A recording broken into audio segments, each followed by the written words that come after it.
하겠습니다.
함께 사도신경으로 우리의 신앙을 고백하겠습니다. 나는 전능하신 아버지 하나님 천지의 창조주를 믿습니다. 나는 그의 유일하신 아들 우리 주 예수 그리스도를 믿습니다. 그는 성령으로 잉태되어 동정녀 마리아에게서 나시고 본디오 빌라도에게 고난을 받아 십자가에 못 박혀 죽으시고 장사된 지 사흘 만에 죽은 자 가운데서 다시 살아나셨으며 하늘에 오르시어 전능하신 아버지 하나님 우편에 앉아 계시다가 거기로부터 살아있는 자와 죽은 자를 심판하러 오십니다.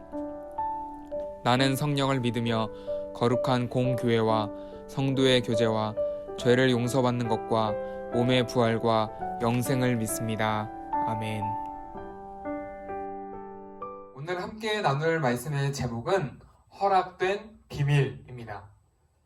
여러분, 만약 누군가 여러분에게 너희 가족은 어때? 너희 가족은 어떤 분들이야? 라고 묻는다고 한다면 여러분 뭐라고 대답하시겠습니까?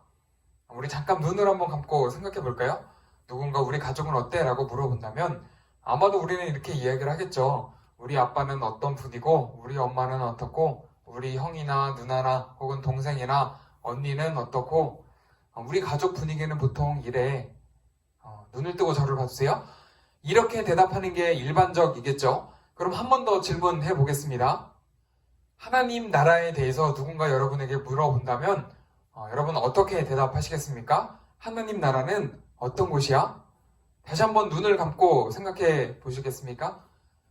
하나님 나라, 내가 알고 있는 하나님 나라, 황금으로 된 도로가 쫙 깔려있고 엄청나게 큰 성문이 있는데 그 문이 쫙 열리면서 천사들이 나팔을 막 불면서 길을 안내하고, 네, 그런 장면을 떠올리셨나요? 눈을 떠주시죠.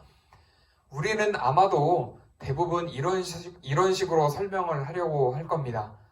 눈에 볼 수 있는 어떤 이미지 혹은 그동안 내가 들었던 이미지로 설명을 하려고 합니다. 그런데 왜 같은 뉘앙스의 질문인 가족에 대해서 물어볼 때는 그 사람의 특징이나 성격이나 이런 분위기에 대해서 자세하게 설명을 하고, 하나님 나라에 대해서 물어보면 이미지 위주로만 떠올리고 그렇게 설명을 하게 될까요?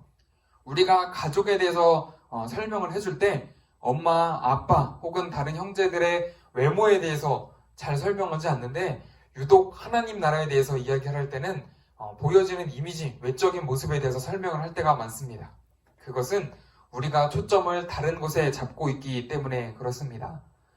오늘 말씀은 예수님께서 그 하나님 나라에 대해서 설명하는 장면입니다.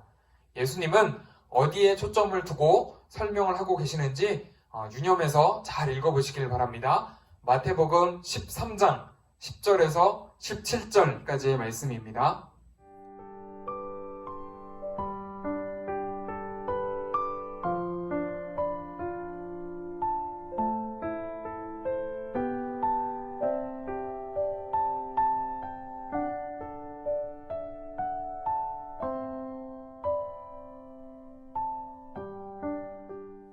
예수님이 하나님 나라를 설명하는데 비유로 이야기를 합니다. 그러자 제자들이 잘 이해가 안 돼서 다시 물어보는 거죠. 예수님, 왜 비유로 말씀하세요? 여러분, 예수님은 왜 비유로 하나님 나라를 설명하실까요? 보이지 않는 하나님 나라를 우리에게 어떻게 설명할까 하다가 비유로 이야기하는 겁니다. 여러분, 비유가 뭔지 아시죠? 곁에 두고서 설명하는 것이다 라는 게 사전적인 뜻인데, 쉽게 말해서 A를 통해서, 이것을 통해서 B를 설명하고자 할 때 사용하는 방법입니다. 눈에 보이지 않으니 잘 이해할 수 있도록 예를 들어서 설명하는 것이죠. 이 예수님은 하나님 나라를 선포하기 위해서 오셨습니다. 이 세상이 병들었기 때문에, 또 이 세상의 방법이 해답이 아니기 때문에 우리에게 하나님 나라를 소개하기 위해서 또 이 하나님 나라를 이 땅에 끌고 오셨습니다. 그런데 문제는 13절입니다. 봐도 보지 못하고 또 들어도 깨닫지 못하는 상태. 혹시 오늘 우리의 상태는 아닐까요? 하나님 나라에 대해서 대충 알고는 있는 것 같은데 우리는 이미지만 기억하는, 혹은 설명해 보라고 하면 몇 마디 하지 못하고 우물우물거리게 되는. 여러분, 마태복음 13장에서 예수님은 하나님 나라에 대해서 비유로 설명하고 있습니다. 그런데 이 마태복음 13장 안에서만 무려 7가지나 되는 비유로 설명하고 있다는 사실, 여러분 이렇게 많았다는 사실을 알고 계셨나요? 그런데도 불구하고 우리는 하나님 나라에 대해서 설명하지 못합니다. 혹은 이미지로만 떠올리게 되죠. 왜 그럴까요? 그 이유를 15절에서 이렇게 이야기합니다. 못 알아듣는, 또 못 깨닫는 첫 번째 이유, 백성들의 마음이 완악해져서 그렇다라고 말합니다. 완악해졌다라는 표현이 여러분 어떤 뜻인지 아세요? 우리가 일상생활에선 잘 쓰지 않기 때문에 그 의미가 확 와닿지 않는데, 쉽게 표현을 하자면 우리의 마음에 기름기가 꼈다, 마음에 살이 쪘다, 그래서 우리가 무감각해졌다. 그래서 비유를 들어도, 또 혹은 비유의 이야기가 담겨져 있는 성경을 읽어도 그것을 캐치하지 못한다, 그런 뜻입니다. 여러분 이해되셨나요? 더 쉽게 이야기를 해서 우리가 이렇게 설교 말씀을 들어도 늘 재미가 없고 그냥 그런가 보다 하고 있고, 찬양을 불러도 그냥 흥얼거리는, 아무 감정도 없는, 또 기도를 해도 전혀 무감각한 상태.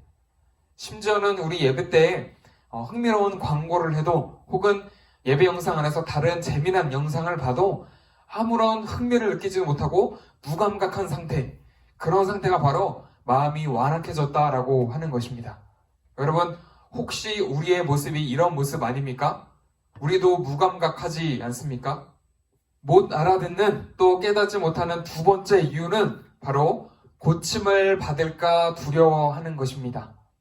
여러분, 고침을 받는 게 왜 두려운 일일까요? 고침을 받는다고 하면 좋은 일 아닌가요? 고침을 받으면 예전의 나를 잃어버릴까봐 두려워하는 것입니다. 예전부터 제가 전도하고 싶었던 친구가 한 명이 있었는데, 그 친구에게 교회 가자 라고 이야기를 하면 그 친구가 늘 거절했습니다. 근데 뭐라고 거절했냐면, 야, 교회 가면 나 술 끊어야 되는 거 아니냐? 술 못 먹게 하잖아. 근데 나 술은 못 끊을 것 같은데. 그래 좀 걱정된다. 못 갈 것 같아. 여러분, 이런 모습이 고침을 받을까 두려워하는 것입니다. 나는 여전히 술을 좋아하는데 교회 가면 술을 끊어야 될 것 같은데 어떡하지? 이게 두렵다. 우리로 이야기를 하자면 이제는 2021년에는 좀 달라져야지 라고 생각은 하지만 막상 교회 오면 핸드폰 좀 더 보고 싶은데 집에서는 게임 좀 더 하고 싶은데 이거를 포기하지 못하는 겁니다. 여러분, 왜 그런 마음이 생길까요? 그것을 우리가 더 사랑하고 있기 때문에 포기하지 못하고 고침을 받을까 두려워하는 것입니다. 그래서 어쩌면 그 마음 때문에 교회 가기도 싫고 혹은 공부하기도 싫고 무언가 달라지는 것을 두려워하는 것이죠. 여러분은 이 두 가지 중에 어디에 해당되는 것 같으세요? 제자들도 처음에는 예수님의 비유가 이해되지 않았습니다. 그래서 그냥 알기를 포기했을까요? 아닙니다. 예수님께 다시 물어봤습니다. 그러자 예수님이 다시 설명해 주셨죠. 반면에 바리새인들 또 종교 지도자들은 어떻게 했을까요?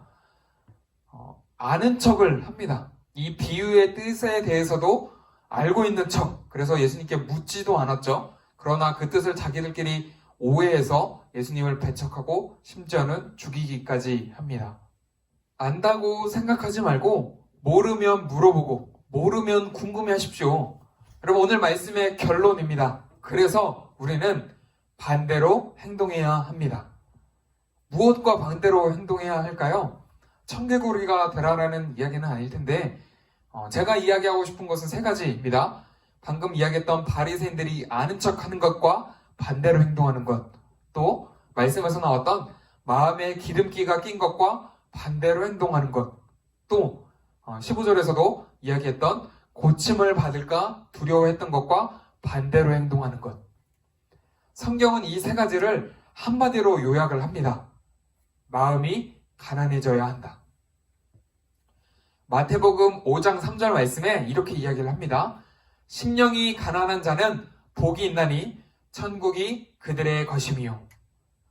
우리가 바리새인들의 아는 척과 반대로, 또 마음에 기름기가 낀 것과 반대로, 또 고침을 받을까 두려워하는 것과 반대로 행동하는 것이 우리의 심령이 가난해지는 것입니다. 그러면 그들에게 천국이 임하게 된다라고 말합니다. 보고 들어도 깨닫지 못하면 여러분 얼마나 불행할까요? 똑같이 말씀을 듣고 똑같이 성경을 읽지만 깨닫지 못하는, 혹은 반대로 보고 들을 때마다 깨닫게 된다면 여러분 얼마나 행복할까요? 그리고 그 말씀을 듣고 읽는 것이 얼마나 재미있을까요? 여러분에게는 이 하나님 나라가 허락된 비밀이기를 축복합니다.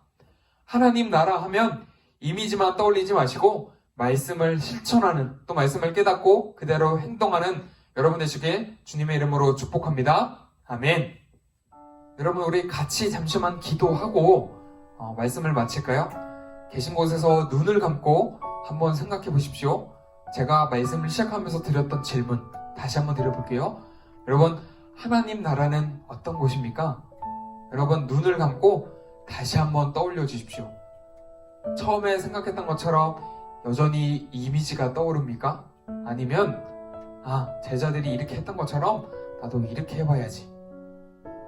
잘 모르겠는데 그러면 어떻게 해야 될까? 이런 생각들이 먼저 떠올리십니까? 여러분, 마태복음 13장에 하나님 나라의 비유가 7가지가 등장을 합니다. 여러분, 여전히 이미지가 떠오르고 있다면 이 비유가 무엇을 이야기하는지 한번 천천히 읽어보시길 바랍니다. 그리고 그 하나님 나라를 매일매일 나의 삶 속에서 어떻게 실천할 수 있을까? 어떻게 행동으로 옮길 수 있을까? 여러분 한번 조용히 생각하며 기도하시길 바랍니다.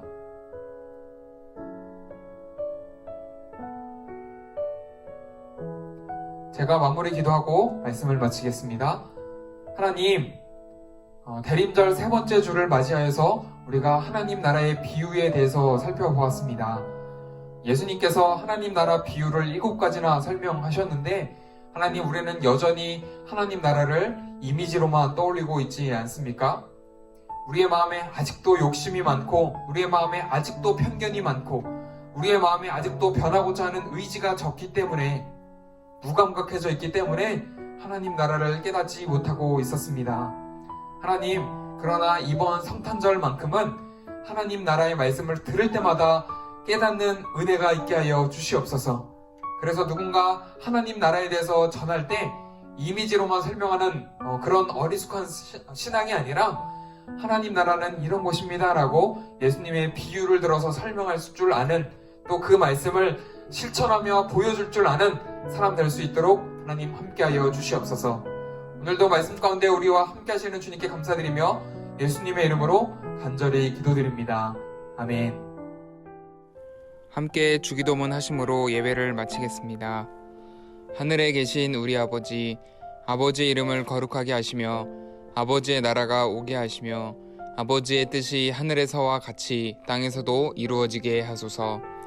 오늘 우리에게 일용할 양식을 주시고 우리가 우리에게 잘못한 사람을 용서하여 준 것 같이 우리 죄를 용서하여 주시고 우리를 시험에 빠지지 않게 하시고 악에서 구하소서. 나라와 권능과 영광이 영원히 아버지의 것입니다. 아멘.